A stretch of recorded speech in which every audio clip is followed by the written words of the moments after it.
Tämä videosarja käsittelee Kiinaa. Ukrainan sodan myötä mediassa oli huomattavan paljon syväanalyysiä venäläisestä kulttuurista ja historiasta ja Putinin taustoista, kun ihmiset halusivat ymmärtää, mitä oli tapahtumassa. Sodan myötä myös havahduttiin entistä enemmän Kiinan olemassaoloon. Ja Kiinahan on jatkuvasti uutisissa, liittyen talousnäkymiin, Taiwaniin, mikrosiruihin, sen valvontakoneistoon, Xi Jinpingiin, uiguureihin, milloin mihinkin. Mutta siinä, missä Venäjää on alettu naapurimaan ainakin Suomessa ymmärtää paremmin, niin musta tuntuu, että Kiina on yhä outo maa. Ja siihen liittyy paljon uskomuksia ja ennen kaikkea kysymyksiä. Mikä se oikein on? Mistä se on tulossa? Mihin se on menossa? Mitä ne haluaa? Ja mitä se kaikki tarkoittaa meidän muiden kannalta? Ainakin tällaiset kysymykset askarruttaa mua. Ja tällä videosarjalla mä haluaisinkin löytää vastauksia näihin kysymyksiin, tai ainakin osaan niistä. Ja mä toivotan sut lämpimästi tervetulleeksi mukaan tälle oppimatkalle. Toivottavasti viihdyt ja opit jotain.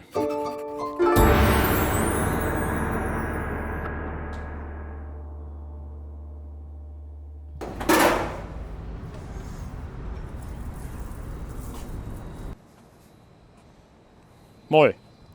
Mä oon nyt Taipeissa, Taiwanin pääkaupungissa. Ja mä oon tullut tänne opiskelemaan Kiinaa ja tekemään tätä videosarjaa. Ja nyt tällä hetkellä mä oon mun asuinrakennuksen katolla, aika täällä kaupungin ytimessä. Ja täältä näkyy kivasti tätä alla avautuvaa kaupunkia. Taipei on aasialaiset aika kompakti ja kotoisa pääkaupunki. Ja mä tykkään se tunnelmasta tosi paljon. Sieltä löytyy suurkaupungin sykettä, mutta myös tilaa hengittää. Ja ihmiset on tosi kivoja. Ylipäänsä Taiwanissa on jotain, mikä vetää mua puoleensa, ja mä oonkin viettänyt täällä useamman reissun aikana yhteensä 1,5 vuotta. Ja Kiinahan pitää tätä omana alueenaan, mutta käytännössä Taiwan on itsenäinen maa. Lisää historiasta ensi jaksoissa. Ja Kiina itse asiassa sijaitsee, näettekö nuo kukkulat tuolla, sijaitsee suunnilleen tuolla noin 200 kilometrin päässä. Olisi tietysti mahtavaa tehdä Kiina-trilogiaa Kiinassa ja mennä sinne hakemaan vastauksia näihin kysymyksiin. Mutta tällä kertaa se ei ollut mahdollista aiemmin vaikean koronatilanteen ja viisumihakuprosessin ja muun yleisen haastavuuden takia. Mutta ehkä vielä joskus toista. Mutta mä en anna sen haitata. Nimittäin mä mietin, että tässä Taiwanin ja Kiinan välillä kulkee myös kyberavaruudessa raja. Ja sen mä voin vapaasti ylittää. Ja mietin, että menemällä kiinalaiseen internettiin voisi ruohonjuuritasolla päästä tapaamaan kiinalaisia ja pyrkiä aistimaan, miten he kokee Kiinan ja tämän maailman menon. Mä tarvitsin sitä varten kiinalaisen oppaan, joten mä aloin kysellä tutuilta vinkkejä. Ja sitten mä päädyin tälle komediaklubille tapaamaan illan vetonaulaa, joka oli halukas auttamaan. Nyt mä oon täällä komediaklubilla ja tuossa alkaa kohtaan esitys. Ja se käsittelee näitä teemoja. After I made everyone believe I'm from China, everybody got a question from me. It's like a press conference. Most commonly asked question would be, do you know there's no democracy in China? I feel it's quite a mean question because I can feel they don't really want an answer from me. They just really want to point that out for me. You know, it's kind of like asking an orphan, do you know you don't have parents? Yeah, I'm just really tired of this kind of shit. I mean, I don't see Taiwanese do this to Germans. Be like, oh, you're from Germany. That's so interesting. I know this is the first time we meet each other, but do you want to talk about Nazi and Hitler? Treat me like an individual. Treat me like a human being, right? If when we meet... Hänen nimensä on Jamie Wang. Hän on Shanghaista tuleva kiinalainen, joka opiskelee filosofiaa Taipeissa. I think being Chinese, you are inevitably being politicized all the time. The only thing people focus on is me being Chinese, and they have a lot of stereotype against me. Me sitten sovittiin uusi tapaaminen ja valmistauduttiin suureen tutkimusmatkaan syvälle kyberkiinaan. Kiinalainen netti poikkeaa meidän läntisestä internetistä. Sen käyttö alkoi yleistyä vähän länttä jäljessä 90-luvun loppupuolella. Maailmalla pohdittiin, tulisiko internet heikentämään Kiinan valtion kontrollia kansasta. We know how much the internet has changed America, and we are already an open society. Imagine how much it could change China. Now there's no question China has been trying to crack down on the internet. Good luck. That's sort of like trying to nail Jello to the wall. Kiinan internettiä kyllä oltiin sensuroitu kaiken aikaa, mutta alussa se oli löyhähköä. Mutta sitten viimeistään 2010-luvun hujakoilla köysi kiristyi. Kello on pian 2 yöllä ja nettibaari täynnä asiakkaita. Kiinan hallituksen mielestä tämä ei ole aivan viatonta hupia. Elettiin aikoja, jolloin nettiin ei enää menty, vaan siellä oltiin jatkuvasti. Älypuhelimet yleistyi ja arabikevään mielenosoitukset Lähi-idässä ottikin nimenomaan somessa vauhtia. Samoihin aikoihin esille tuli myös WikiLeaksin ja Edward Snowdenin kaltaisia paljastustapauksia. Internet nykymuodossaan oli Kiinan hallinnolle merkittävä uhkakuva, jota vastaan se asetti lisää vastatoimia. Toisin kuin jotkut 90-luvulla uumoili, sen sijaan, että internet olisi vienyt Kiinan hallinnolta kontrollin, sen sijaan Kiina onnistuikin omaksumaan internetin yhdeksi hallinnon välineekseen. Nykyään kiinalaisia netin käyttäjiä on maailmassa eniten, ja kiinalainen netti on maailman valvotuin. Kun maita listataan internetin vapauden mukaan, Kiina on aina listalla viimeisimpinä. Mutta minkälaiselta Kiinan suuren palomuurin sisäpuolella sitten näyttää? Jotkut kiinalaiset tekee kaikkeensa kiivetäkseen muurin tälle puolelle, mutta me oltiin kulkemassa linnoituksen sisälle. Lännen tapaan myös Kiinassa leijonaosa netin käytöstä keskittyy muutaman somejätin ympärille. Ja niihin tutustuessa pitää aloittaa WeChatista. WeChat on kuningas sovellus, jolle oikeastaan ei löydy suoraan vastinet lännestä. Sitä käytetään vähän kaikkeen. Se on suosituin viestittelysovellus. Kiinalaiset käyttää paljon tarroja tälleen. Viestittelyn lisäksi WeChatia käytetään arjen jakamiseen, tapahtumainfojen saamiseen ja ryhmien seuraamiseen, noin muun muassa. Is this kind of like Instagram and WhatsApp combined? Yes. And then also combined with maybe Facebook or Reddit or something? Yes. Also TikTok, I think. Mutta käyttäjä ei jää todellakaan vielä siihen, koska WeChatilla voi myös maksaa ostoksia, siirtää rahaa MobilePayn tapaan, varata lääkärejä, ostaa junalippuja, varata hotelleja, kaikenlaista. So this is each Chinese, they have to have WeChat. Yeah, you have to have TikTok. TikTokin vastinpari on Douyin. It's the same. It is the same. It is TikTok, but we have the Chinese version. Can you find my TikTok? No, because it's not. So they're separate. So they're separate. What kind of content is trending here? Just funny videos, or I think it's just like TikTok. You can find anything and any audience. Then we have the Little Red Book, but I think it's more on the phone. It's very popular, and it's kind of like an Instagram and also like a Pinterest. So it says here you're fast with math? Extremely. That's impressive. What's 31 times 17? Xiao Hong Suusta, eli pienestä punaisesta kirjasta. Löytyy toisaalta kepeitä sisältöä, mutta toisaalta sieltä voi hakea myös vaikka opiskeluvinkkejä tai ihan mitä vaan. I want to try something really random. Can you type in Finland? Finland sangnaa. Finland sangnaa. Toi. Löyly. Mitä? What is that? Löyly is the Finnish one. What is this about? He's doing sauna in Helsinki. It is the most famous public sauna called Löyly. Oh yeah, I've been there. You've been there? Yeah, it's a famous place. Yeah, so she's sharing experiences. Tämän lisäksi sovelluksen yksi iso ominaisuus on myös shoppailu. It's like Taobao as well. Okay. I don't think it's that commonly used. Tämä Taobao taas ei ole sosiaalisen median alusta, vaan kauppapaikka, mutta merkittävä sivusto kiinalaisessa internet-sfäärissä, jos nettishoppailu on alati kasvava ilmiö. Yes, because it's so easy, it's very accessible, and you can find whatever you want. And the algorithm is also very good, like they would always recommend you things you never thought you would need, but then you would buy it. Mun mielestä kiinnostavaa on se, että kiinalaisia netin käyttäjiä on niin paljon, noin miljardi, että erilaisten sisältöjen kirjo on valtava. Ja Taobaos myös yrittäjiä oli joka lähtöön myymässä vähän kaikkea, mitä saattoi kuvitella. Can you buy salmiakki? What? Jopa salmiakkikauppias löytyy, ja joka itse asiassa myi paljon muitakin Suomi-tuotteita. I think this person lives in Finland, so he would like sell. There's a lot of Finnish products here. Yes, this is Taiko. Taiko means like he lives in Europe and he buy things for you and then he ship it to China. Mutta vaikka kaikkea sai, niin jossain raja kuitenkin meni. Can you buy a Taiwanese flag? I think so. Mutta sellaista Jamie ei kuitenkaan muutamalla yrittämällä onnistunut löytämään.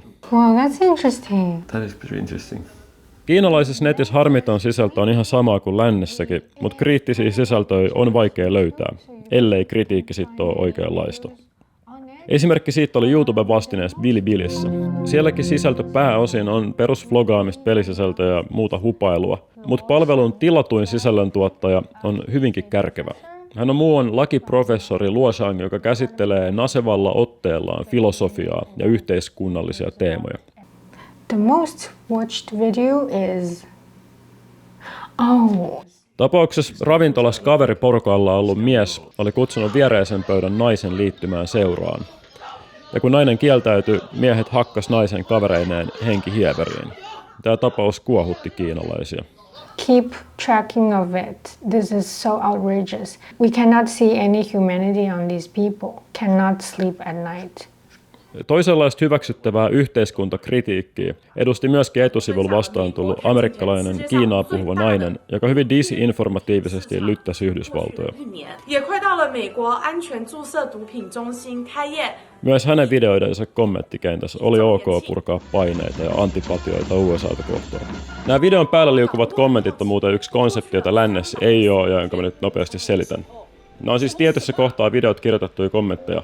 Ja näissä viljellään usein sellaista hulvatonta syvän metatason huumoria, jonka tajutakseen pitää ymmärtää valtava määrä internethuumorin meemireferenssejä ja muuta. Ja kuuleman mukaan tähän osallistuminen on hyvin yhteisöllinen kokemus. Ja tämä on siis vain esimerkki siitä, että Kiinassa kyllä on hyvin juurevaa internetkulttuuria ja meemeilyä, jos kuullaan kohta lisää. Niin, ja tämän saa kyllä halutessaan myös kytkettyä pois päältä.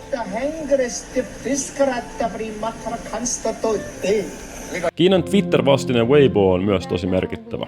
Julkisena keskustelupalstan sitä voisi verrata myös Redditin kaltaiseen sivuun.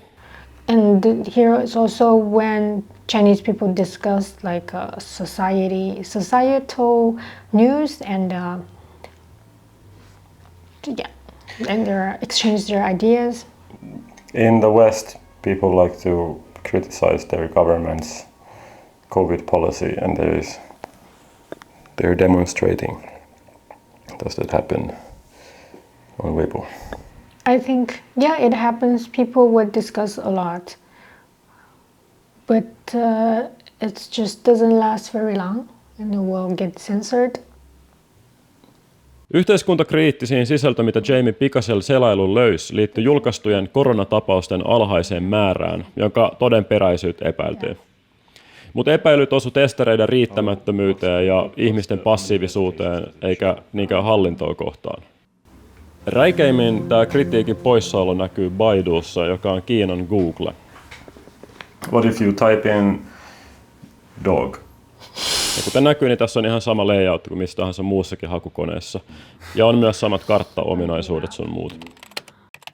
Klassikkotesti on hakea rinnakkain Googlella ja Baidulla tietoa Tiananmenin vuonna 1989 verilöylyksi kehkeytyneestä mielenosoitusten tukahduttamisesta. Google tarjoaa asianmukaista tietoa, Baidu ei. Ja testi voi toistaa hakemalla tietoa muistakin aroista asioista, kuten uiguureista, Tiibetistä, Taiwanista, Falun Gongista, demokratialiikkeestä, Nalle Puhista ja niin edelleen. Tuosta esityksestä on ehkä vähän vaikea saada selvää, mutta tätä voi itse kotona testailla.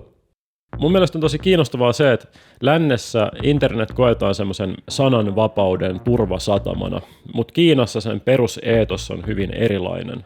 Tässä sensuuritaustalla on virallisesti ajatus siitä, että Kiinan kommunistinen puolue edes ajaa ajatusta internetsuvereniteetista. Ajatukseen kuuluu, että kiinalainen internet on kiinalainen. ja siellä tapahtuvat asiat on Kiinan sisäisiä asioita. Ja että kyberturvallisuuslain mukaan Kiina saa puuttua kansallisen turvallisuuden nimissä siellä tapahtuviin asioihin. Kommunistinen puolue sanoo rajoittavansa internettiä luodakseen terveen ja turvallisen internetin, kuten Xi Jinping tässä puheessaan avaa. Like in the real world, freedom and order are both necessary in cyberspace. Freedom is what order is meant for, and order is the guarantee for freedom. In the meantime, greater efforts should be made to strengthen ethical standards and civilized behaviors in cyberspace. We should give full Tuosta herää tietysti kysymyksiä, että kenen oikeuksista, kenen määrittämästä järjestyksestä ja kenen arvoista tässä oikeastaan on kyse. Käytännössä tämä näkyykin siis niin, että kommunistisen puolueen kannalta miellyttäviä sisältöjä tuetaan ja sen kannalta epämiellyttäviä sisältöjä siivotaan pois ja tekijöitä mahdollisesti rangaistaan. Ja siis tokihan vaikka Suomessakin pitää noudattaa lakia, mutta se laki on verrattain salliva ja se on selkeä. Kiinnostaa se, mikä on ja mikä ei ole kansallisen turvallisuuden vastaista, on tulkinnanvaraista. Ja tämä lain tulkinta on monien länsitoimien arvojen vastaista ja sen takia monet niistä ei enää toimikaan Kiinassa. I think it depends. Some people, they do really want to have access to it, and they do. I think many people use VPN in China, which is illegal, but people still do it. Many people they don't really care, I feel, because many content in the Western media are like in English or other language, so some Chinese people don't speak English, so they don't really care. And also there are a lot of influencers, they would like carry those Western content into Chinese media and they translate it. All the trendy things, it never get delayed in China actually. 2010-luvun puolivälin kyselytutkimusten mukaan tosiaan suurin osa kiinalaisista on ihan ok kansallisen turvallisuuden nimissä toteutetun sensuurin suhteen. Sen kyseenalaistaminen ei nouse ihmisten tärkeyslistalla kovin korkealle. Yeah, I think everybody is just very busy working their life out. Do you know about 996? Like 996 means like you work from 9 a.m. to 9 p.m. and you work 6 days a week. Like overwork culture is like, I mean, in Asia it is very big. So Chinese people are really focusing on their well-being in life. So sometimes they would say, "Oh, just take care of yourself and don't mind other people's business." How do Chinese people think that the rest of the world sees China and Chinese people? I think Chinese people are aware that they don't have a good image in Western people's eyes because they can still see how news describe what's happening in China. I think Chinese people are not very happy about it. The news are like very repetitive. So we are silenced and we cannot have our own narrative. And so we have to be observed by outsiders. And we cannot do anything about it. And they have the power of speech. I think that's quite frustrating. Like very othering. Yes. I don't know, like despite all the restrictions and everything, there is so much creativity or so much interesting things going on in China, and we're not just brainwashed people. And I think because China is very big and things can be very, very complicated, so not everything is just one dimension, one note. Mä olin kuullut tämän Jamien kritiikin länsimedian yksinkertaistavasta otteesta aiemminkin mun tehdessä taustatutkimusta. Jamin mukaan kiinalaiset ei siis ole mitään täysin laput silmillä kulkevia lampaita, vaan pikemminkin olosuhteiden vankeja. Jotkut hyväksyy tilanteen, mutta jotkut ei. Mä tapasin muuan Suomessa opiskelevan kiinalaisen, joka kertoo olosuhteista lisää. Ja koska aihe on arka, hän halusi henkilöllisyytensä varjeltavan. Where are you from? I'm from Wuhan, China. A very legendary city. I'm super proud of me being like someone from Wuhan because I think this city comes with a personality. Actually, we were called the city of punk in the Chinese music industry. Chinese people don't really like people from Wuhan. They say we are too uncivilized or sometimes rude. But actually, I think that's pretty cool. That's also why actually I don't really see myself as a Chinese because I don't really miss any other places in China. You know, I don't miss China as a big. I miss Wuhan. I just miss this city. Hän komppasi Jamietä elämän realiteettien haastavuudesta. Indeed. People joke about like, oh, there's a trap they designed like this education system made you super heavily focusing on study for 20 years. And then after you finish your study, you're gonna go get a job as soon. You need to get married, like a Chinese culture. You really need to get a apartment or real estate to get married. So then you need to pay the super heavy debts. So you need to work hard for like 30 or 41 years. And then you retire and then you just die very soon. So yeah, you have no time in your life to think about this. You just earn money and die. That's your life. Mutta hänellä oli kouluvuosina sattunut juttuja, jotka oli muuttaneet hänen polkuaan. Like this friends in our friend circle figured out the very first snippet in our life, and then we started like proceed informations because we always thought like why like they are always telling these kind of truths that kind of somehow always contradictory, and so we were just looking for things, and then we tried to combine what we perceive from the internet abroad. Then in the end, I'm not believing in a lot of things that I used to believe in.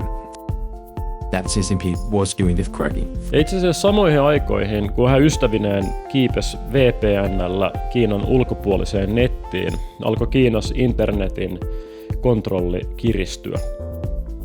Kiinasta harvoin vuotaa mitä asiakirjoja julki, mutta 2013 sieltä vuoti tämmönen dokumentti numero 9. Ja tässä listataan muun muassa suurimpia uhkakuvia Kiinan kommunistiselle puolueelle. Ja yksi niistä nähtiin olevan kansalaisyhteiskunnan muodostuminen, joka uhmaisi tämän puolueen valtaa. Kiina pyrkiikin tukahduttamaan kansalaistensa vääränlaista aktiivisuutta, ja siihen kuuluu internetin ja julkisen keskustelun hallinta. On sivustoja, kuten vaikka Wikipedia, joihin ei pääse. On kiellettyjä termejä ja aiheita, jotka suodatetaan pois, kuten juurikin kaikki viittaukset esimerkiksi Tiananmenin. Nettipalveluiden on luovutettava käyttäjiensä tietoja kansallisen turvallisuuden nimissä puolueen niin vaatiessa.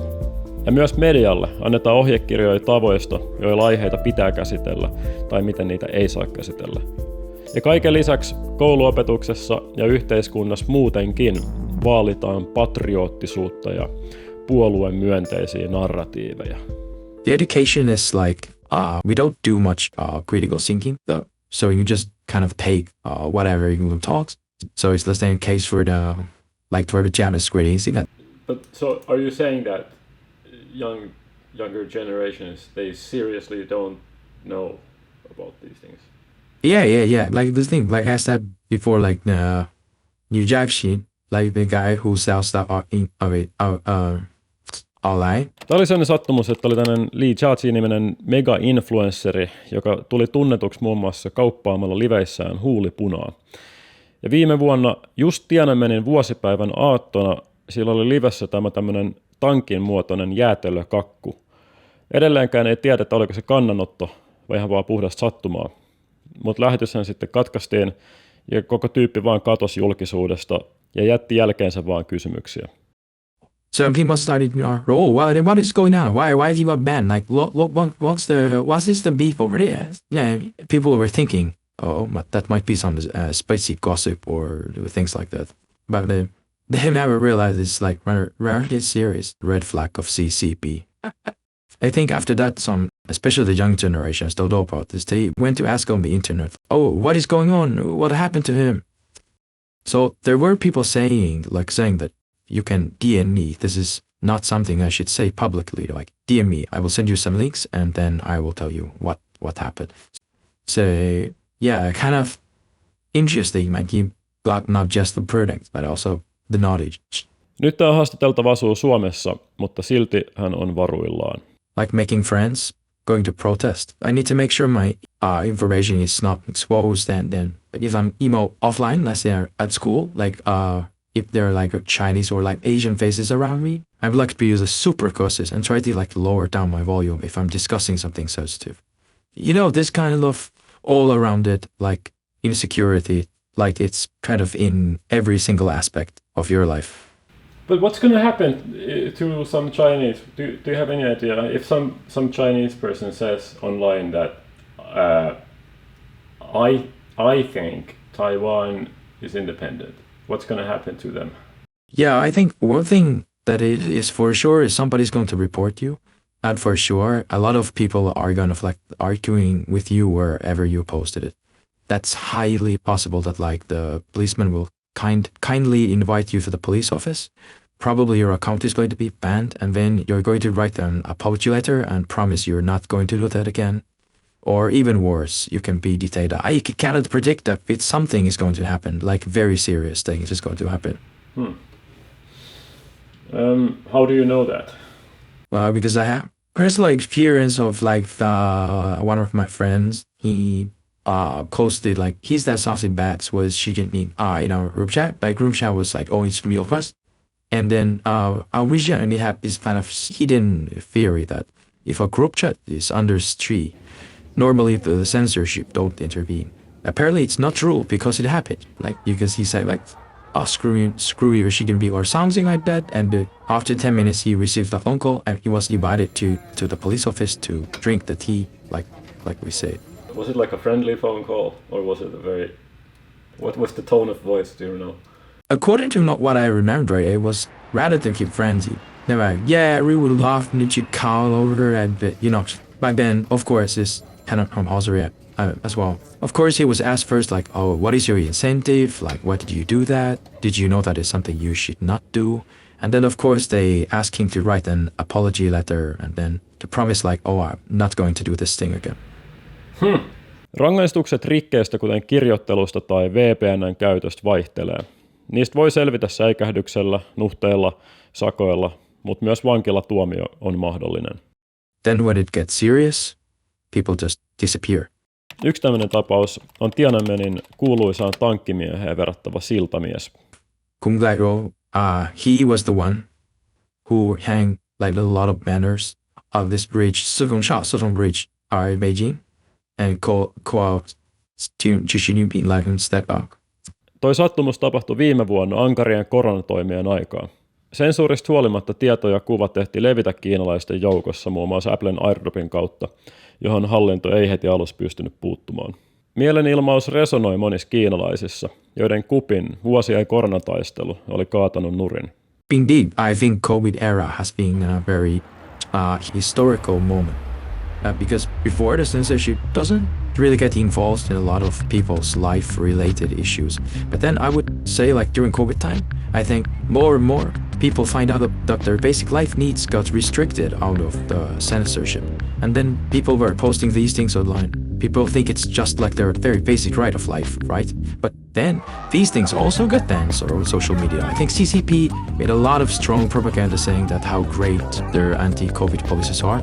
So I think that was like the moment that one of what people like kind of realized, oh shit, my life got fucked up because of these censorships. So I think one what people joined like the campaign is like we post the things and then like I think mostly people. Kiinalainen mielenilmaisu on sanalla sanoen aika nokkelaa ja se joudutaan taiteilemaan lain rajapinnassa.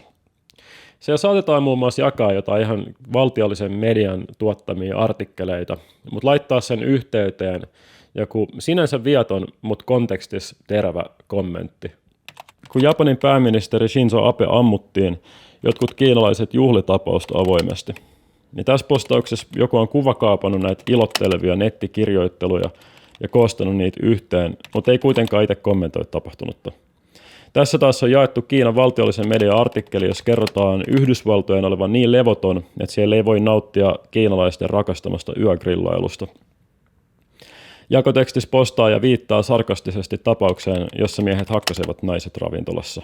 Vaikka näissä ei varsinaisesti sanota mitään, ja siis valveutuneelle samanhenkiselle ihmiselle näiden postausten pohjavire tulee ilmiselvästi läpi. Ja sitten oma lukunsa on kaikki keinot kiertää näitä kiellettyjä ilmaisuja ja termejä.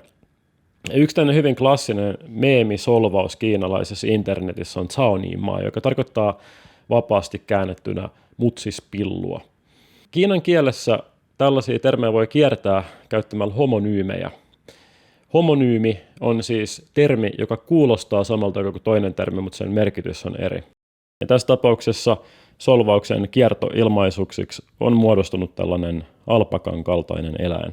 Ja sitten on myös muita tapoja kiertää sensuuria. Esimerkiksi näihin Tiananmenin tapahtumiin usein viitataan sen päivämäärälle, mikä oli 4.6., mutta koska se on kielletty, niin siihen saatetaan sen sijaan viitata päivämäärällä 35.5. Ja pahimpien lockdownin aikaa Kiinassa alkoi levitä tämmöinen Huhtikuun äänet-niminen video.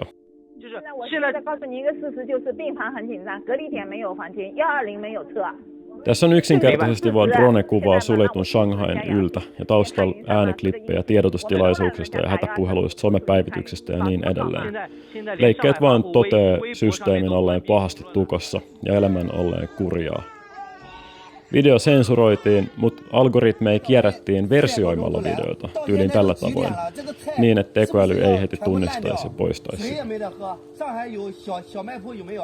Mutta sitten sekin poistetaan. Ja sitten tulee taas joku uusi trendaava juttu ja sitten se taas poistaa. Ja se on semmoista niinku ikuista kissa- ja hiirileikkiä.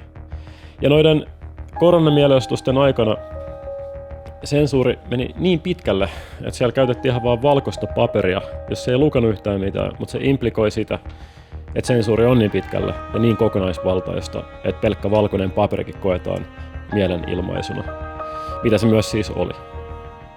I do believe that it actually around people's awareness in the COVID time, but the system is much broader.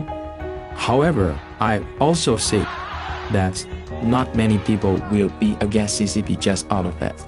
I mean, one is most of them still live in China, and they might be aware that like, oh, if I do something very violent, I might get arrested or something like that. But also, I think another reason is that there's a very commonly used saying that like, it was a 上面的意思是好的，其实下面的执行歪的。It means that like, so the ideology is good, but the implementation was bad. It's super ironic in my opinion, because I think like the reason why the implementation was so bad is because the system sucked, which is treated by CCT, which sucked the most. So it's like a very simple logic, but I don't think a lot of people make it through. Noi koronan mielenostukset Kiinan kaduilla tosiaan oli tosi harvinainen ilmiö. Ja ton keskustelun myötä mä alkoikin kiinnostaa, että mikä voisi periaatteessa olla semmoinen seuraava koronan kaltainen asia, joka jälleen saisi kiinalaiset kaduille samaan malliin. Vai onko se täysin epärealistinen ajatus? Hakeakseni vastauksia tähän kysymykseen mä käännyin akatemian puoleen. Any thoughts? Don't be too optimistic. So I hope that China can go through the Taiwan's experience like become a democratic country. But for so many years, I become more and more pessimistic. I think that we will see waves of social protests in the future, but not necessarily lead to democratic transition. Because this time the people rise up against the net zero, zero COVID policy. It's mostly, as we know, because of the economic difficulties that they faced. They lose their jobs, they lose their wages. Only a few cases we see that people talk about democratization or say Xi Jinping should step down something. So if people start being fed up with the government, it's not because they are lacking democracy or something. It's because the economy is bad. That's more likely the evolution of the CCP regime, in fact, come to another direction that try to make democracy less and less possible. All kinds of investment go to another direction, that is, make the authoritarian rule as longer as possible. So I would like to remind some of the observers from the outside, especially from the West democratic countries, that calm down when you see some mass protests.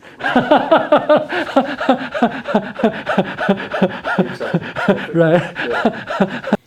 Mitä internetiin tulee, on joitain pohdintoja siitä, että voiko tämä meidän nykyinen maailman kylämäinen yhteinen internet sirpaloituu useiksi interneteiksi, joista kukin olisi sitä hallinnoivan tahon mieleisekseen muokkaama, kuten Kiinassa. Ja toi Kiinan kehitys voi länsivinkkelistä vaikuttaa hyvin dystooppiseltakin, mutta mua kiinnostaa se, että miten Kiina itse näkee maailman ja miten ne perustelee sitä näkemystään. Ja niihin kysymyksiin perehdytään ensi jaksossa. Kiitos kun olit mukana tämän jakson. Nähdään taas.